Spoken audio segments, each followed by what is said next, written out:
एक बड़े से महल के शाही कमरे के नर्म बिस्तर पर हीर लेटी हुई थी। देखकर साफ पता चल रहा था कि हीर अपने होश में नहीं है। उसके कमरे में एक डॉक्टर बाहर निकली और हॉल में अपनी शाही कुर्सी पर बैठे हुए ठाकुर जयराज के पास आ गई। हीर की तबीयत अब कैसी है डॉक्टर? उन्हें होश कब तक आएगा? जयराज ने सवाल किया। आपको उन्हें इतना हाई डोज का नींद का इंजेक्शन नहीं देना चाहिए था, डॉक्टर ने कहा तो जयराज हैरान हो गए और बोले, क्यों डॉक्टर? हीर ठीक तो है ना? ठाकुर साहब, हीर प्रेग्नेंट है और वो भी 2 महीने से। मैंने उन्हें दूसरा इंजेक्शन दे दिया है। कुछ ही देर में उन्हें होश आ जाएगा। डॉक्टर की बात सुनकर जयराज को शौक लगा और उनकी मुठ्ठियां गुस्से में कस गईं। ये बात इस महल से बाहर नहीं जानी चाहिए डॉक्टर, उन्होंने गुस्से से कहा। तो डॉक्टर ने हाँ में गर्दन हिला दी। इसके बाद डॉक्टर वहां से चली गई। अब जयराज अपनी कुर्सी से उठे और गुस्से में बोले, जैसे जबरदस्ती शादी की, वैसे ही इस लोक सहगल ने हमारी हीर के साथ इस चीज के लिए भी जबरदस्ती की होगी। एक बार हीर को होश आ जाए, उसके बाद हम उनसे बात करेंगे और उनका अबॉर्शन करवा देंगे। उड़े जगमोहन दादू, उन्हें पता होगा कौन ले गया है हीर को। उन्हें बुलाओ सचिन, मुझे उनसे अभी बात करनी है।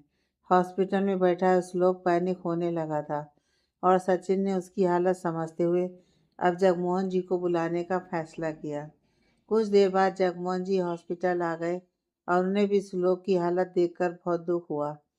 उनके आते ही श्लोक ने उनसे सवाल पूछना शुरू कर दिए। दादू, आपको तो मालूम होगा ना कि हीर को कौन ले जा सकता है? आप तो मेरी फैमिली के इतने करीब रहे हैं। आपको मालूम होगा ना कि हमारा और कौन सा दुश्मन है जो ऐसी हरकत कर सकता है। शांत हो जाओ श्लोक, तुम्हें खुद को संभालना होगा। इस तरह से पैनिक होने से क्या होगा? जगमोहन जी ने उसे शांत करते हुए कहा।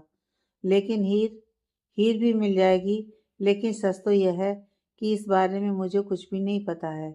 थोड़ा समय लगेगा, लेकिन हीर के बारे में कुछ ना कुछ तो पता चल ही जाएगा। मैंने अपने सोर्स लगा दिए हैं और सचिन भी तो पता कर ही रहा है ना, अपने लेवल पर।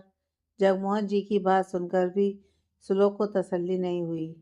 श्लोक को ज़्यादा पैनिक होते देख जगमोहन जी ने डॉक्टर से कहकर उसे एक नींद का इंजेक्शन लगवा दिया।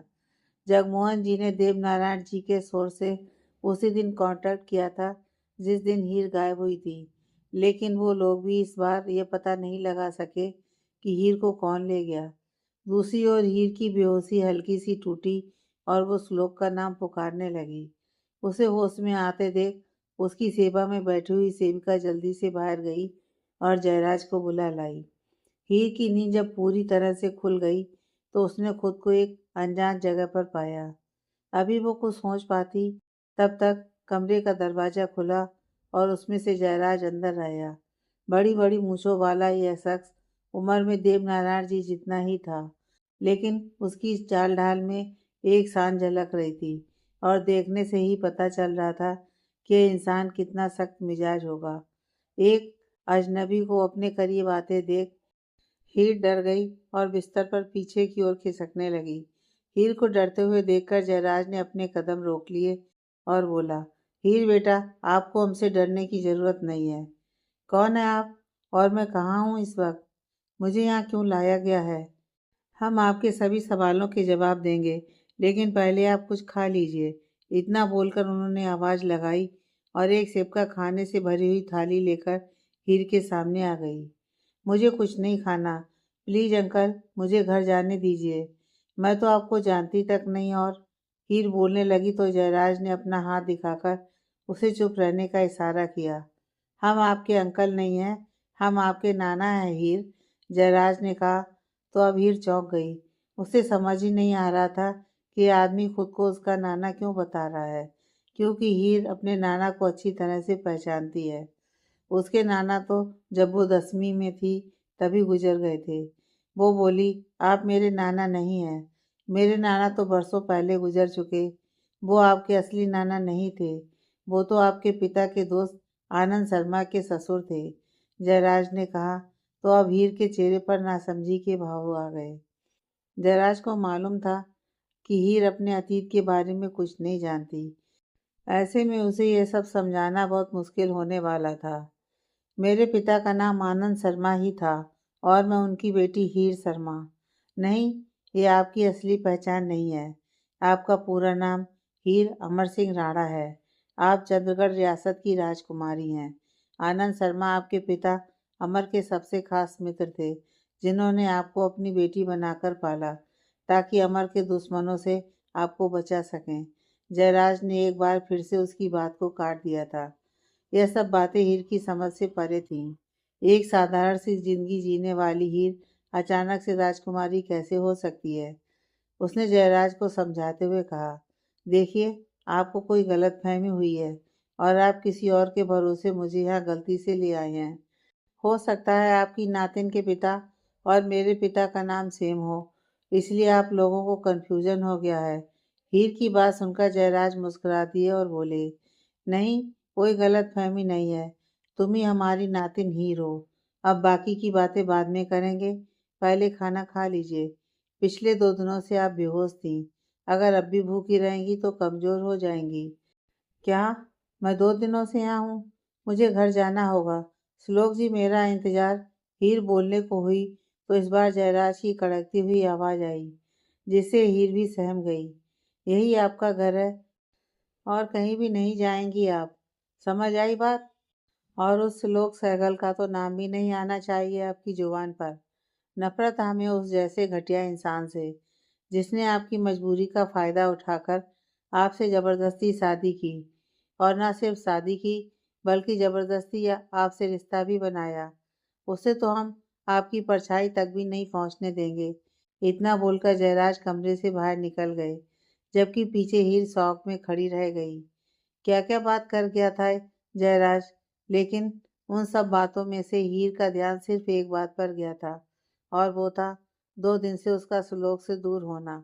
श्लोक किस हाल में होगा और वो कब अपने श्लोक के पास जा सकेगी? बस यही बात उसके दिमाग में चल रही थी। एक तरफ श्लोक को नींद का इंजेक्शन दिया गया था ताकि उसके दिमाग को थोड़ा आराम मिले, वहीं दूसरी ओर हीर को होश आ गया था और खुद को अनजान जगह और लोगों के बीच देखकर उसके मन में हजारों सवाल उठ रहे थे, जिनमें से कुछ सवालों का जवाब जयराज ने उसे दे भी दिया था। लेकिन हीर को उसकी सारी बातों में से सिर्फ इस बात से मतलब था कि उसे अपने श्लोक से दूर हुए पूरे 2 दिन हो गए हैं और अब कुछ भी करके वो अपने श्लोक के पास जाना चाहती थी। फिलहाल तो जयराज कमरे से जा चुके थे और उनकी बातों में श्लोक के लिए नफरत साफ झलक रही थी। हीर को कुछ भी करके उनको ये बात समझानी थी कि वो श्लोक के बिना नहीं रह सकती और उसे बस अपने श्लोक के पास भेज दिया जाए।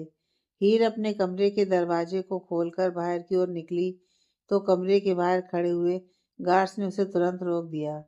मुझे जाने दो, हीर ने कहा तो गार्ड्स ने साफ इनकार कर दिया और उसे फिर से उसके कमरे में भेजकर कमरा बाहर से बंद कर दिया। हीर गुस्से में न जाने कितनी देर तक दरवाजा बजाती रही, लेकिन किसी ने भी दरवाजे को नहीं खोला। आखिर में थक हार के हीर बेड पर आकर बैठ गई। उसने बेड के सिरहाने से अपना सिर टिका लिया और उसकी आंखों के कोर भीग गए थे। पिछले कुछ दिनों में सब कुछ कितना उलझ गया था उसकी जिंदगी में। पहले आस्था का आना, दादू का इस दुनिया से जाना, उसके बाद बंसल का हमला और आखिर में इस अनजान शख्स, जो कि खुद को हीर का नाना बता रहा है, उसका हीर को कैद कर लेना। श्लोक जी, कहाँ हैं आप? आपने तो कहा था कि आप मुझे खुद से कभी दूर नहीं होने देंगे। हर बात किसी मुसीबत के मुझ तक पहुंचने से पहले आप उस मुसीबत को ख़त्म कर देंगे। तो फिर आज मैं आपसे दूर कैसे हो गई? हीर को श्लोक की बहुत ज़्यादा याद आ रही थी। करीब आधा घंटा बीत चुका था और जयराज फिर से कमरे में आ गए थे। उन्होंने देखा हीर अपनी आंखें मूंदे बेड के सिरहाने से अपना सिर टिकाकर बैठी हुई है और खाना वैसे का वैसा ही पड़ा हुआ था। हीर ने खाने को हाथ भी नहीं लगाया था। आप बिल्कुल अपनी माँ पर गई हैं हीर। जयराज की आवाज़ सुनकर हीर ने अपनी आंखें खोल दी तो जयराज आगे बोले, आपकी माँ भी बहुत जिद्दी थी। आपने भी देख लीजिए, खाने को हाथ नहीं लगाया। खाना खा लेती तो हमें अच्छा लगता। देखिए, आप जो भी हो, मैं आपकी हीर नहीं हूँ। मुझे जाने दीजिए। आप ना जाने मुझे कहाँ लेकर आ गए हैं और वहाँ मेरा परिवार मुझे ढूंढ रहा होगा। अयान को गोली लगी थी और श्लोक जी, उन्हें आपके आदमियों ने सिर पर डंडा मारा था। न जाने मेरे श्लोक। हीर एक बार फिर से श्लोक की चिंता में डूबने लगी थी। हमें तो एक बात समझ नहीं आती कि एक इंसान आपके साथ जोर जबरदस्ती करता है और आप उसकी इतनी फिक्र कर रही हैं। जयराज को हैरानी हो रही थी हीर की श्लोक और उसके परिवार के लिए फिक्र देखकर। आप कैसे जानते हैं ये सब? हीर को भी हैरानी थी कि उसके बारे में इस आदमी ने सब पता लगा रखा है। हमने तो बचपन से आप पर अपनी नज़र बना रखी थी, लेकिन इस लोक सहगल ने आपके साथ ज्यादती की है और उसका सबूत है आपकी जबरन उससे शादी और यह जबरदस्ती का बच्चा, जिसे हम लोग कल अवॉर्ड करवा देंगे। जयराज की बात सुनकर हीर की आंखें डर से फैल गईं। इधर अयान को भी आज हॉस्पिटल से डिस्चार्ज मिल गया था और सुलोक को भी हॉस्पिटल से घर लाकर उसके रूम में सुला दिया गया था। अयान की देखरेख सुमन ने ले रखी थी और वो सालू को उसके पास भी नहीं आने दे रही थी, इसलिए सालू अब सुलोक के कमरे में बैठी हुई थी। उसे सुलोक की हालत देखकर रोना आ रहा था कि ना जाने कौन हीर को लेकर चला गया है और सुलोक की यह हालत हो गई है। अयान अभी रेस्ट कर रहा था, तभी सुमन का फोन बजने लगा। उसने एक नज़र सोते हुए अयान को देखा और जब उसे तसल्ली हो गई कि अयान सो रहा है तो उसने फ़ोन उठा लिया। हाँ बोलिए ठाकुर साहब। सुमन फ़ोन उठाकर बोली। बेटा कैसा है तुम्हारा अब? सामने से ब्रजेश ठाकुर की आवाज़ आई। वो अब ठीक है। और तुम्हारा सौतेला बेटा श्लोक, उसके क्या हाल है? वो बेचारा तो 2 दिन से बेहोश ही पड़ा है और जब होश में आया तो अपनी बीवी की जुदाई बर्दाश्त नहीं कर पाया। फिर से बेचारे को नींद का इंजेक्शन देना पड़ा। सुमन ने हंसते हुए कहा। उसकी बात सुनकर सामने ठाकुर भी हंसने लगा। वैसे आपको तो पता ही होगा कि हीर इस वक्त कहाँ है? सुमन ने कुछ देर रुककर पूछा तो ठाकुर ने कहा, जहाँ हम चाहते थे फिलहाल हीर वहाँ पहुँच चुकी है। जल्दी हीर हमारे कब्जे में होगी और श्लोक उसकी याद में पूरी तरह से बर्बाद हो जाएगा। श्लोक तो आधा बर्बाद ही हो चुका है और बाकी का काम आप कर दोगे। मैं बस अपने आन को सैकल डायमंड के सीईओ की कुर्सी पर देखना चाहती हूँ और वैसे भी श्लोक को हर चीज़ बैठे बिठाए मिली है, जबकि मेरे अयान के लिए हर चीज़ हासिल करने के लिए मुझे न जाने कितनी मेहनत करनी पड़ी है। अब सारा हिसाब बराबर होगा। इतना बोलकर सुमन हंसने लगी और कुछ देर बाद फ़ोन रख वो खाना खाने के लिए चली गई। उसके जाते अयान ने अपनी आँख खोल दी। उसकी आंखों में अपनी माँ के लिए गुस्सा और चेहरे पर नफरत थी। इधर हीर को अपने कानों पर यकीन नहीं हो रहा था कि उसने अभी अभी जयराज के मुंह से क्या सुना था। उसने अपने पेट पर हाथ रख लिया और बोली, कभी नहीं। अगर आपने मेरे बच्चे को कोई भी नुकसान पहुंचाने की कोशिश की तो मैं अपनी जान दे दूंगी। आप ऐसा सोच भी कैसे सकते हैं? आप मेरे बच्चे को जबरदस्ती का बोल रहे हैं। ये बच्चा मेरे और श्लोक जी के प्यार की निशानी है। मैं कितनी बदकिस्मत हूँ जो श्लोक जी को इतनी बड़ी खुशी की बात भी नहीं बता पाई। आप भगवान के लिए मुझे अकेले छोड़ दीजिए। दूर रहिए मुझसे और मेरे बच्चे से प्लीज। ही रोने लगी थी और उसकी हालत देखकर जरा शौक में थे कि उनके पास जो जानकारी आई थी उस हिसाब से तो हीर बहुत ज़्यादा दुखी है और श्लोक हर बात में उसके साथ जाती करता है। तो फिर हीर का इस तरह से रोना यह उनकी समझ से परे था। फिलहाल वो हीर को कोई मेंटल स्ट्रेस नहीं देना चाहते थे, इसलिए बिना कुछ कहे वो कमरे से बाहर निकल गए। शाम हो गई थी और श्लोक को भी होश आ गया था। खुद को अपने कमरे में पाकर श्लोक को एक बार फिर से हीर की याद आ गई और उसकी आंखें नम हो गईं। सालू भी अब उसके पास आ गई और श्लोक के आंसू साफ करते हुए बोली, वो जहाँ कहीं भी होगी सेफ होगी। मेरा दिल कह रहा है। आप जानते हैं, वो हमेशा मुझसे कहती थी कि मैंने आज तक श्लोक जी जैसा स्ट्रांग आदमी नहीं देखा। भरोसा था उसे आप पर कि चाहे कैसे भी हालात क्यों ना हो, आप नहीं टूट सकते। तो प्लीज़ उसके भरोसे को मत तोड़िए एंड बी स्ट्रांग फॉर हीर। सालू की बात सुनने के बाद श्लोक उसके गले से लग गया और सालू ने उसे संभाला। वो समझ सकती थी कि कोई आदमी भारी लोगों के लिए चाहे कितना भी स्ट्रांग क्यों ना हो, लेकिन उसकी ज़िंदगी में भी कोई एक इंसान ऐसा होता ही है जिसके लिए वो आदमी कमज़ोर भी पड़ता है और रोता भी है। हीर श्लोक की वही कमज़ोरी थी जिसने उसे तोड़कर रख दिया था। हीर एकटक ऊपर चल रहे पंखे को देख रही थी। उसे श्लोक की याद आ रही थी। एक एक पल जो उन दोनों ने एक साथ बिताया था, उसका ध्यान तब टूटा जब सेवका उसके लिए खाना लेकर आई। उसने खाने की थाली को हीर के आगे रख दिया तो हीर ने अपना मुंह फेर लिया। खाना खा लीजिए मेम साहब, वरना साहब हमें नौकरी से निकाल देंगे। सेवका ने अपनी मजबूरी बताई। हीर ने चिल्लाते हुए कहा, ले जाओ इसे यहाँ से। मुझे इस घर का एक दाना नहीं खाना। बोल दो अपने मालिक से, मुझे मेरे श्लोक जी से दूर करके उन्हें क्या लगता है मैं उनकी गुलाम बन गई हूँ। उनके हुक्म को मानना तुम्हारा काम है, मेरा नहीं। मैं नहीं खाऊंगी ये खाना। हीर एक बार फिर से रोने लगी थी। वैसे तो हीर का स्वभाव ऐसा नहीं था, लेकिन श्लोक से दूरी उसकी बर्दाश्त से बाहर थी, इसलिए उसे सब लोगों पर गुस्सा आ रहा था, खासकर जयराज पर। खैर वो सेब का खाना लेकर बाहर निकल गई। जयराज को जब यह बात पता चली तो वो खुद खाने की थाली लेकर हीर के पास गए। हीर ने उन्हें देखकर अपनी पीठ उनकी ओर कर ली। जयराज उसके सामने आते हुए बोले, हम जानते हैं कि आप हमसे नाराज हैं, होना भी चाहिए। अचानक से आकर हमने आपकी जिंदगी में हलचल ला दी, लेकिन इस बात का गुस्सा खाने पर मत निकालिए। अपने लिए ना सही, लेकिन अपने बच्चे के लिए खाना खा लीजिए। यह भी आपकी साजिश का ही कोई हिस्सा होगा। थोड़ी देर पहले जिस बच्चे की जान लेने की बात कर रहे थे आप, अचानक से उस बच्चे की फिक्र क्यों करने लगे? जरूर इस खाने में कुछ मिलाया होगा आपने। हीर ने गुस्से में आकर कहा, इतने निर्दयी नहीं है हम कि जिस बच्चे में हमारी नातिन की जान बसती हो उसकी जान ले लें। हाँ, हम मानते हैं कि थोड़ी देर पहले हमने ही कहा था कि बच्चा अवार्ड करवा देंगे, लेकिन बच्चे के लिए आपकी फिक्र और प्यार देखकर हम ऐसा नहीं करेंगे। जयराज ने हीर के शक को दूर करते हुए कहा, मुझे आप पर भरोसा नहीं है। मुझे बस मेरे श्लोक जी के पास जाने दीजिए। मैं आपके आगे हाथ जोड़ती हूँ।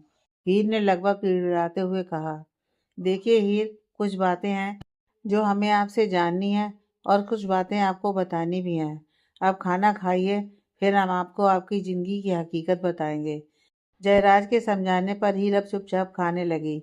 हालांकि उससे ज़्यादा कुछ नहीं खाया गया, लेकिन अपने होने वाले बच्चे के लिए हीर ने थोड़ा बहुत खाना खा लिया। सैगल निवास। श्लोक के सामने खाने की प्लेट लेकर आस्था खड़ी हुई थी और उसे खाना खाने की रिक्वेस्ट कर रही थी। श्लोक ने खाने से साफ इनकार कर दिया था। आखिर में सालू कमरे में आई और आस्था से प्लेट लेकर श्लोक के सामने गई। आप कब तक खाना नहीं खाएंगे? जितना मैं अपनी बहन को जानती हूँ, वो खाना खाकर मजे से सो रही होगी। एक नंबर की भुक्कड़ है मेरी हीर। चलिए आप भी जल्दी से खाना खा लीजिए। सालू ने उसे मनाते हुए कहा तो श्लोक ने मना कर दिया। आपको हीर की कसम है जीजू। सालू ने इस बार श्लोक को हीर की कसम दे दी थी।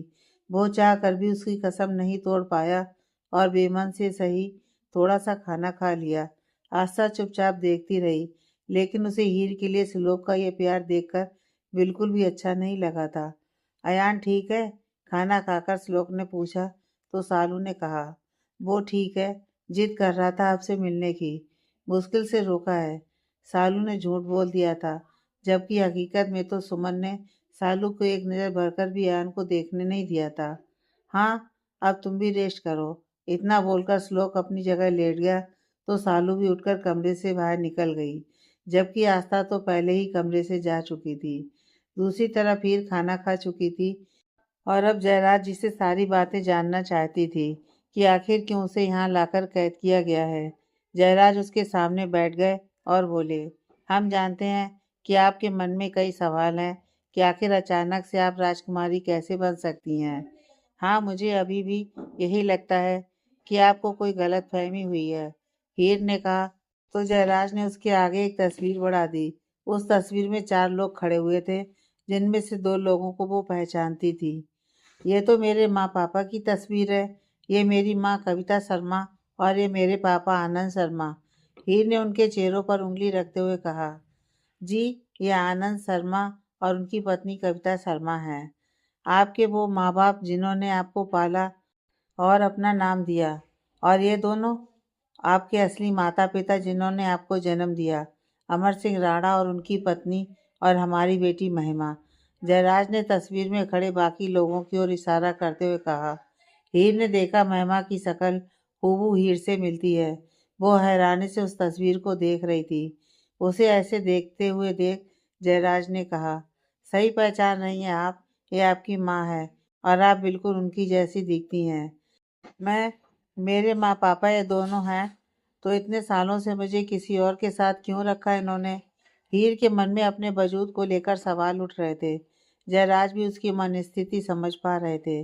वो बोले, हम आपको बता देंगे, लेकिन पहले आप बताइए कि जब श्लोक से आपकी शादी जबरन हुई, तो फिर ये बच्चा, हमने तो सुना था कि वो आपके साथ ज़बरदस्ती करता है और अपनी मनमानी करता है। ये सच नहीं है। मैं मानती हूँ कि उन्होंने मुझसे शादी जबरन की थी, लेकिन उनकी मजबूरी थी जिस वजह से उन्होंने ऐसा कदम उठाया। लेकिन एक सच ये भी है कि श्लोक जी ने कभी भी मेरे साथ कोई ज़बरदस्ती नहीं की और ना ही मुझे इस रिश्ते में आगे बढ़ने के लिए मजबूर किया। उन्होंने तो हमेशा मेरी खुशी को प्राथमिकता दी है।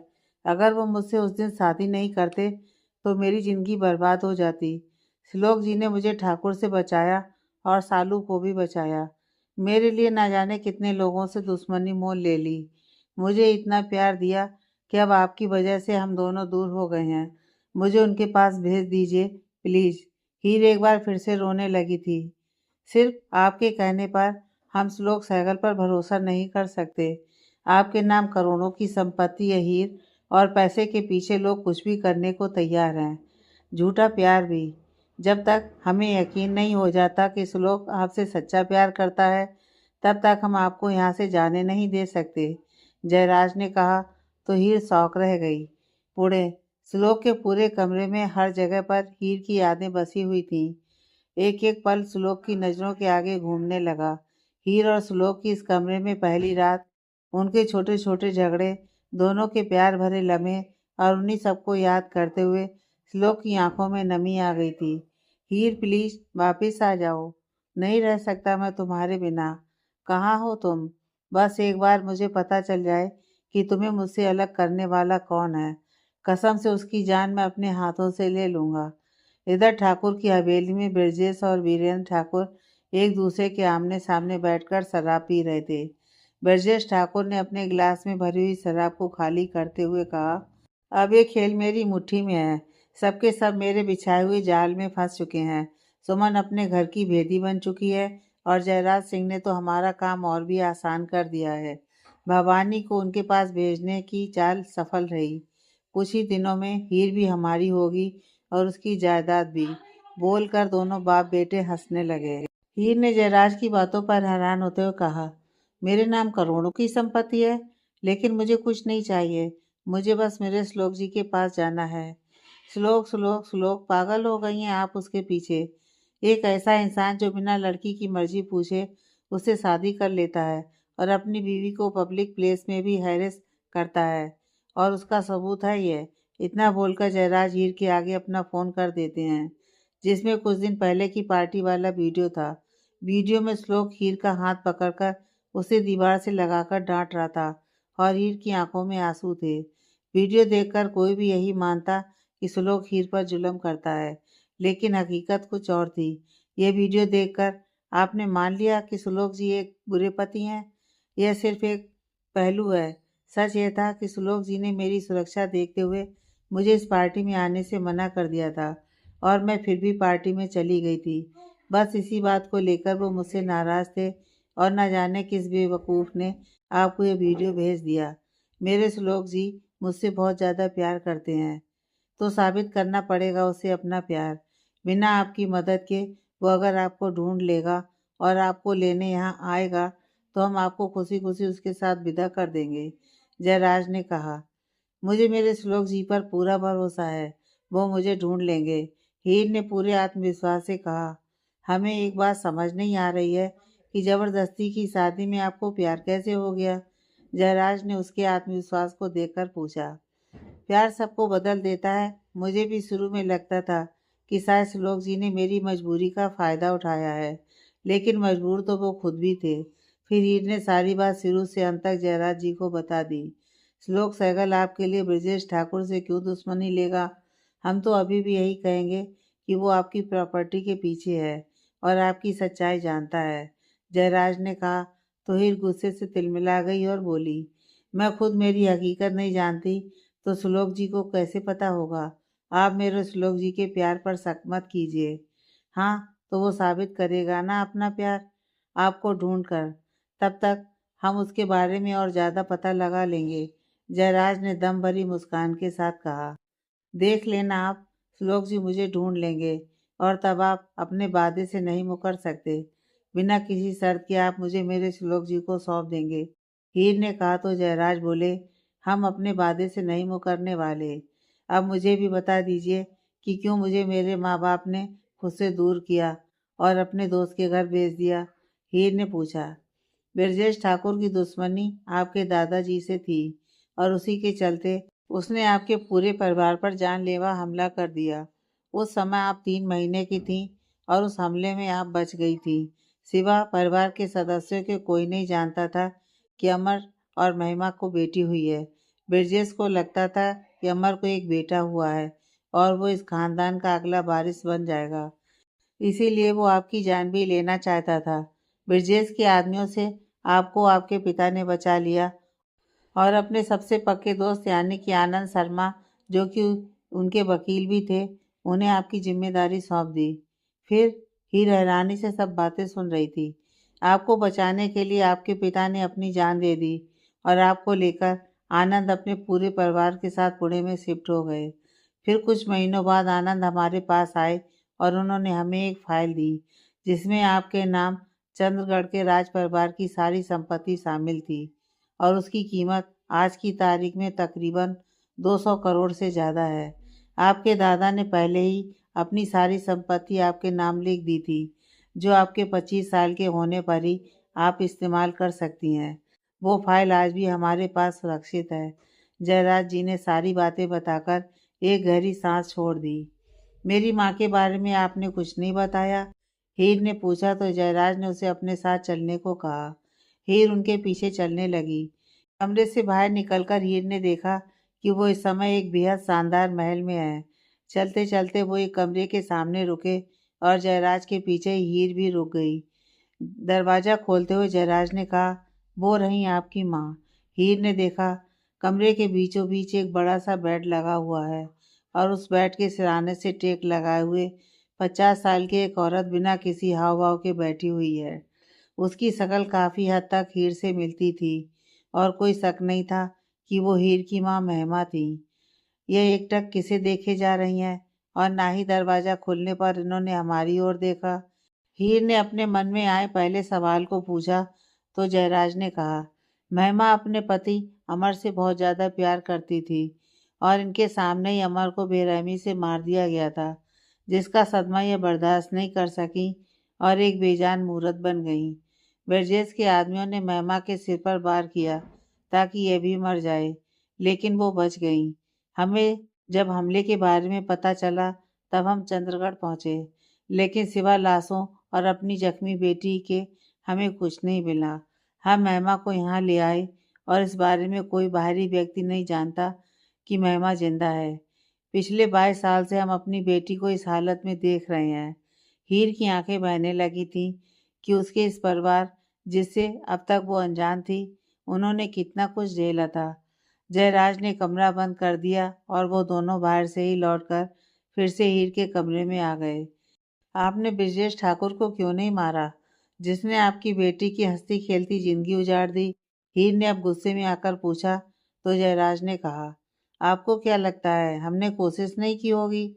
हमने कई बार उस पर हमले करवाए, लेकिन वो बहुत बड़ा कमीना है, इतनी आसानी से मरने वालों में से नहीं। काफ़ी ताकत जमा रखी है उसने और उसके बाद हमारा एक ही मकसद था, आपकी ज़िंदगी की सुरक्षा। जब तक आनंद और कविता जिंदा थे हम निश्चिंत थे, लेकिन उनके जाने के बाद हमने आप पर बराबर नज़र रखनी शुरू कर दी। हम नहीं जानते थे कि ब्रजेश आपके बारे में जान गया है और उसे यह जानकारी देने वाला आनंद का अपना सगा भाई नीरज था। पहले ब्रजेश आपको ख़त्म करना चाहता था, लेकिन फिर उसे आपकी प्रॉपर्टी के बारे में पता चला और उसने अपने बेटे से आपकी शादी करने का खेल रचा, ताकि जब आप 25 साल की हो तो सारी प्रॉपर्टी लेकर आपको ख़त्म कर सके। अचानक से नीरज ने आपकी शादी तय कर दी और ऐन वक्त पर हमें पता चल गया। हमारे आदमी आपको वहाँ बचाने के लिए पहुँचे तो पता चला आप शादी से भाग गई हैं। आपको बहुत ज़्यादा ढूंढने पर भी आप हमें नहीं मिली। तब एक दिन नीरज की पत्नी भवानी हमारे यहाँ आई और उसने हमें बताया कि आपकी शादी हो गई है, और वो भी ज़बरदस्ती। हमें उसकी बात पर यकीन नहीं था, इसलिए फिर हमने सब पता लगाया तो हमें यही जानकारी मिली कि श्लोक आपके साथ बुरा बर्ताव करता है और आपको घर से बाहर निकलने की इजाज़त नहीं है। वो इसलिए क्योंकि ठाकुर और उसका बेटा मुझे हासिल करना चाहता था, और श्लोक जी ने मेरी सेफ्टी के लिए ही मुझे कहीं आने जाने से रोक रखा था। हाँ, सैगल निवास की सिक्योरिटी सच में बहुत ज़्यादा हाई थी, जिस वजह से हम आप तक पहुंच ही नहीं पा रहे थे। श्लोक और उसकी हर एक्टिविटी पर हमारी नज़र थी, और जिस दिन उसके दुश्मन ने आपको किडनैप किया, हमारे आदमी भी वहां पहुंच गए और आपको यहाँ ले आए। जयराज ने पूरी बात बताई। भवानी चाची को आपने कोई सजा नहीं दी, जिन्होंने ये सारा खेल रचा। नीरज चाचा को तो मौत की सजा खुद ठाकुर के बेटे ने दे दी, लेकिन भवानी चाची ने आकर आपके मन में मेरे श्लोक जी के लिए जहर घोला, जिसकी वजह से आपने हम दोनों को अलग कर दिया। उनका क्या? हीर ने नफरत से पूछा। उसे उसके कर्मों की सजा आप देंगी, क्योंकि आनंद और कविता की मौत भी कोई एक्सीडेंट नहीं था। वो भी इन लोगों की रची हुई साजिश थी। वो हमारी कैद में है, और अब यहाँ से उसके प्राण ही छूटेंगे, वो नहीं। जयराज ने शांति से उसके इस सवाल का जवाब दिया। हीर के लिए तो आज उसके अतीत के पन्ने खुले थे, और वो समझ ही नहीं पा रही थी कि आखिर यह सब उसके साथ हो क्या रहा है। उसका सर दर्द करने लगा था। हम आपको इस महल में घूमने की इजाज़त दे देंगे, लेकिन आपको वादा करना होगा कि आप यहाँ से भागेंगी नहीं, और ना ही श्लोक से किसी तरह का संपर्क करेंगी। अगर वो आपसे प्यार करता है तो वो खुद यहाँ तक पहुँच जाएगा। अब तक हमारी बेटी ने अपनी पूरी ज़िंदगी एक बेजान मूर्त की तरह बिता ली है, लेकिन अब हम चाहते हैं कि आप अपनी माँ के सामने जाएं और उन्हें ठीक करने में हमारी मदद करें, क्योंकि हमें यकीन है कि आपको देखकर वो कुछ ना कुछ रिस्पॉन्स ज़रूर करेंगी। हीर के सामने उसका सारा अतीत आज आ चुका था। उसके माँ बाप ने कितना बड़ा बलिदान दिया था उसे बचाने के लिए। एक आदमी ने उसके पूरे परिवार को उजाड़ दिया, और कुछ महीनों पहले तक अगर हीर अपनी साथी से ना भागती तो वो अब तक उसे बर्बाद कर चुका होता। इस सब में हीर के लिए जान तो उन लोगों ने भी दी थी जिन्होंने उसे अपनी बेटी बनाकर पाला था। हीर अब अपनी माँ के लिए कुछ करना चाहती थी। अगर उसकी एक कोशिश से उसकी माँ ठीक हो सकती हैं, तो वह कोशिश ज़रूर करेगी, और यहाँ रहकर उन्हें ठीक करने की पूरी कोशिश करेगी। लेकिन इसके बदले उसे बहुत बड़ी कीमत चुकानी थी, और वो कीमत थी श्लोक से दूरी। हीर ने कभी नहीं सोचा था कि हालातों से मजबूर होकर उसे श्लोक से दूर होना पड़ेगा, और वो उसे अपने बारे में कोई खबर भी नहीं कर सकती थी, क्योंकि अब यह उसके विश्वास की परीक्षा थी जिसे श्लोक को पार करना था। हीर ने जयराज से वादा किया था कि वो श्लोक से कोई संपर्क नहीं करेगी। इसी तरह एक हफ्ता बीत गया था, जहाँ श्लोक पहले जैसा मजबूत बनने की पूरी कोशिश कर रहा था। उसका फिलहाल एक ही मकसद था, और वो था अपनी हीर को ढूंढना। लेकिन लाख कोशिशों के बावजूद भी वो उसे नहीं ढूंढ पा रहा था। इस एक हफ्ते में हीर रोज अपनी माँ के सामने आती और उससे बात करने की कोशिश करती। जब से हीर महिमा के सामने जाने लगी थी, वो थोड़ा थोड़ा रिस्पांस देने लगी थी, और ये एक सकारात्मक इशारा था कि महिमा ठीक हो सकती है। अयान भी अब पहले से काफ़ी बेहतर हो गया था। जब से वो ठीक हुआ था, तब से उसने सालों से दूरियां बना ली थी, और अपनी माँ के किए गए बुरे बर्ताव के लिए माफ़ी भी मांग ली। सुमन को तो यकीन ही नहीं हो रहा था कि यह उसका वही बेटा है जो कल तक श्लोक नाम की माला जपा करता था, और आज अचानक से इतना बदल गया है। वक्त मॉम वक्त सबको बदल देता है। मैं आज तक इस भ्रम में जी रहा था कि मेरा भाई बहुत ज़्यादा स्ट्रांग है, और उसके होते हुए कोई हमें हाथ नहीं लगा सकता। लेकिन मैं गलत था। उसी की वजह से तो वो बंसल हम लोगों को उठाकर ले गया, और श्लोक तो अपनी खुद की बीवी को भी नहीं बचा पाया, तो क्या हम लोगों की सुरक्षा करेगा? एक दिन अयान ने अपनी माँ से कहा, मुझे तो यकीन ही नहीं हो रहा है कि तुम यह सब बोल रहे हो। सुमन हैरान रह गई थी अयान की बातें सुनकर। आई नो मॉम कि आपको मुझ पर यकीन नहीं हो रहा होगा, लेकिन मैं सच समझ चुका हूँ कि आप सही थे और श्लोक गलत। उसके बनाए दुश्मन हमारी जान के पीछे पड़ गए। मैं क्यों अपनी जान दूं? और फिर मुझे इस घर में मिला क्या है? सीईओ की पोस्ट तो श्लोक को मिल गई। दादू के जाने के बाद मुझे एहसास हुआ कि श्लोक में कोई दम नहीं है। वो सिर्फ दादू का नाम इस्तेमाल करके अपनी ताकत दिखाता था। लेकिन अब मैं अपना खुद का नाम बनाऊंगा और सीईओ की पोस्ट भी हासिल करूंगा। अयान ने इतना कहकर एक ठहाका लगा दिया। सुमन जो इतने सालों से चाहती थी वो आज हो गया था। श्लोक और अयान के बीच दरार पैदा हो चुकी थी। यह बात अब तक श्लोक भी नोटिस कर चुका था कि अयान का स्वभाव बदल गया है। एक दिन सालू कॉफी लेकर अयान के पास गई, लेकिन अयान ने उसे इग्नोर कर दिया। सालू ने उससे उसकी बेरुखी का कारण पूछा तो अयान उस पर भड़क गया। आखिर चाहती क्या हो तुम मुझसे? क्यों पीछे पड़ी हुई हो मेरे? अयान, तुम्हें क्या हो गया है? तुम ऐसे बिहेव क्यों कर रहे हो? सालू ने उसका हाथ पकड़ते हुए कहा तो अयान ने उसका हाथ झटक दिया और बोला, तुम्हें समझ नहीं आता कि मैं तुमसे कोई बात नहीं करना चाहता? लेकिन क्यों? आखिर मैंने क्या किया है? तुम तो मुझसे प्यार करते थे ना? सालू बोलने को हुई तो अयान ने उसकी बात काट दी और बोला, प्यार करता था लेकिन अब नहीं करता। और मुझे तो अब शक है कि वो प्यार था भी या सिर्फ अट्रैक्शन था, क्योंकि मुझे अब तुमसे ऐसी कोई फील नहीं आ रही है जिसमें प्यार जैसा कुछ फील हो। अयान, तुम ये क्या बोल रहे हो? सालू को तो यकीन ही नहीं हो रहा था कि उसका अयान इतना बदल गया है। कल तक प्यार के दावे करने वाला अयान आज उससे अजनबी की तरह पेश आ रहा था। सच बोल रहा हूँ, मुझे तुमसे अपनी बेइज्जती का बदला लेना था। बड़ा घमंड था तुम्हें। मुझे भाव नहीं दे रही थी, इसलिए प्यार का नाटक किया।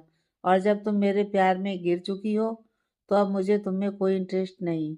उसके आगे के सब उसके मुंह में ही रह गए। जब एक झन्नाटेदार थप्पड़ उसके मुंह पर आकर पड़ा था, जो कि खुद श्लोक ने मारा था। अयान के गाल पर श्लोक की उंगलियां छप गई थीं। अयान का चेहरा एक ओर को झुक गया था और श्लोक का गुस्सा देखकर सालू ने अपने मुंह पर हाथ रख लिए थे। अयान ने अपने गाल पर हाथ रखकर श्लोक की ओर देखा, जिसकी आंखों में अयान के लिए फिलहाल सिर्फ और सिर्फ गुस्सा ही नजर आ रहा था। आपने मुझ पर हाथ उठाया? अयान ने श्लोक को उतने ही गुस्से से घूरते हुए कहा। सोचा नहीं था कभी कि तुम पर हाथ उठाऊंगा मैं, लेकिन तुमने आज मुझे मजबूर कर दिया अयान। मेरा भाई तो ऐसा नहीं था। फिर अचानक से तुम्हें हो क्या गया है? एक लड़की ने तुम्हें भाव नहीं दिया, इस बात का बदला लेने के लिए तुमने प्यार का नाटक रच दिया। से मान यू अयान, श्लोक ने कड़े शब्दों में ही उससे बात की। भाई हूँ, इस शब्द का मतलब ही जानते हैं आप? बचपन से लेकर आज तक मेरे ही हक के पैसे मुझे भीख की तरह देकर खुद को महान साबित करते रहे हो आप। अयान ने श्लोक पर इल्जाम लगाने शुरू कर दिए थे। अयान, श्लोक के सुर थोड़े तेज हो गए थे और एक बार फिर उसने अपना हाथ अयान पर उठा दिया था। लेकिन इस बार सुमन, जो कि अब तक दूर खड़ी थी, ये तमाशा देख रही थी। उसने आगे आकर श्लोक के हाथ को पकड़कर रोक दिया। मेरे बेटे पर हाथ उठाने की तुम्हारी हिम्मत कैसे हुई, वो भी इस दो कौड़ी की लड़की के लिए? सुमन ने गुस्से से कहा। जिसे आप दो कौड़ी की लड़की बोल रही हैं, कल तक आपका यही बेटा उस लड़की के आगे पीछे चक्कर लगाया करता था। और मत भूलिए कि सालू का मुझसे भी एक रिश्ता है। जिसके नाम के साथ मेरा नाम जुड़ जाए उसकी हैसियत बहुत ऊंची हो जाती है। श्लोक सहगल अपने आप में एक ब्रांड है और ये बात आपकी सोच से बहुत ऊपर है। इसलिए अपने दिमाग पर ज़्यादा जोर मत लगाइए। श्लोक ने अपना हाथ सुमन की पकड़ से छुड़ाते हुए कहा। आप मेरी माँ से इस लहजे में बात नहीं कर सकते हैं।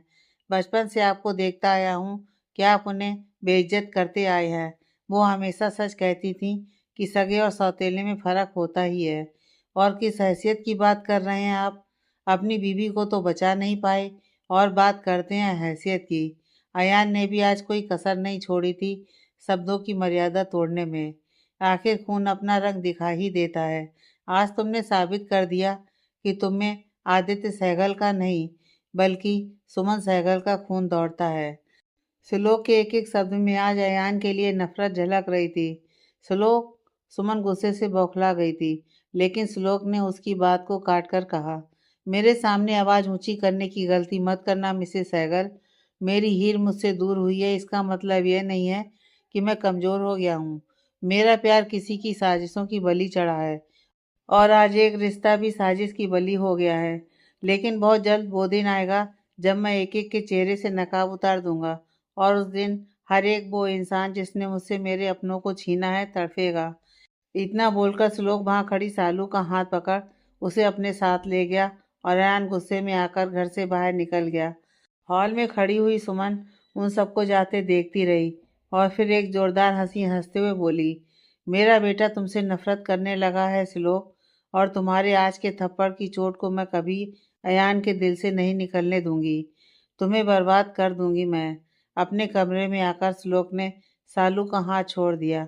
आज नीचे इतना कुछ हुआ था कि सालू की तो हिम्मत ही जवाब दे गई थी और वो घुटनों के बल बैठकर फपक पड़ी।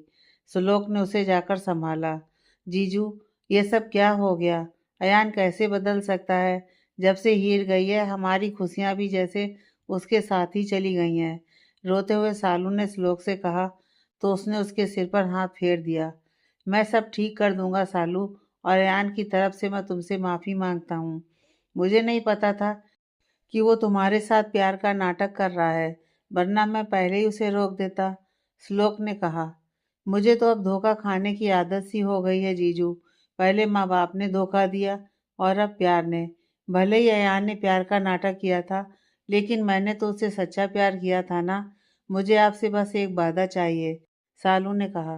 कैसा वादा? श्लोक ने पूछा।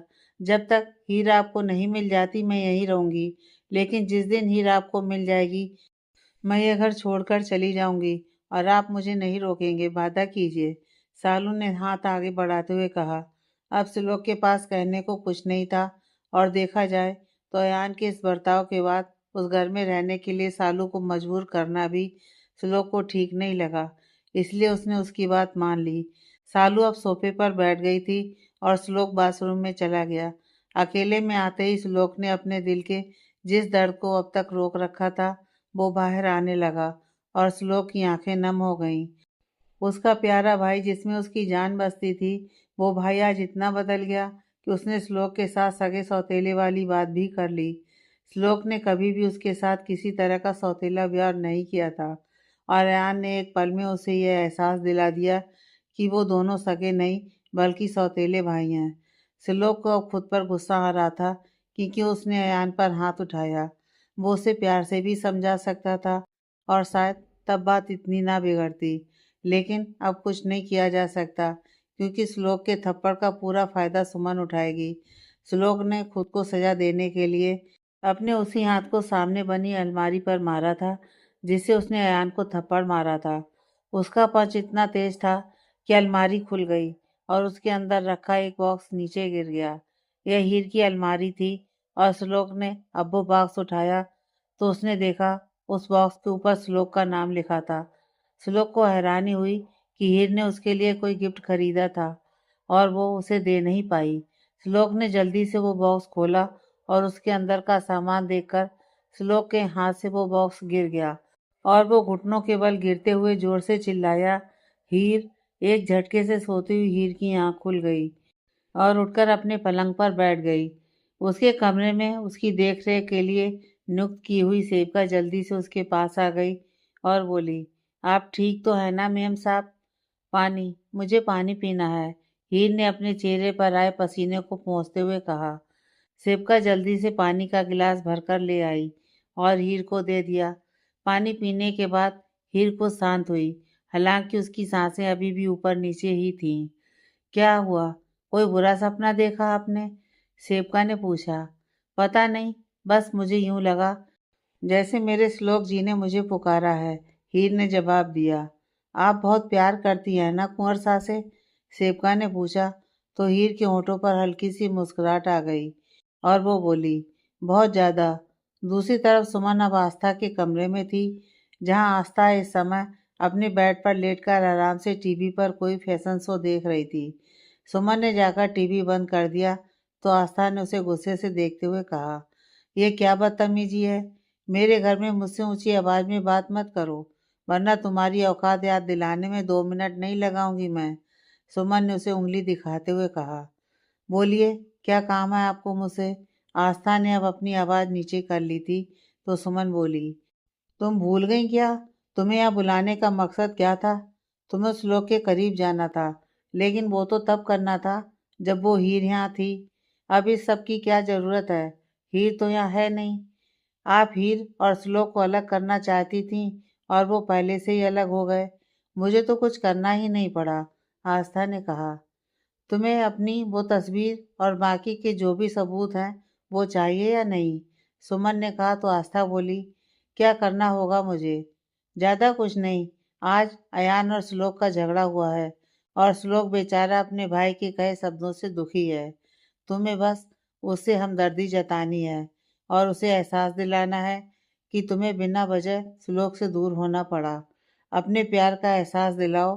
हीर के प्यार को तरसा हुआ श्लोक आखिर में खुद को तुम्हारे करीब आने से रोक नहीं पाएगा।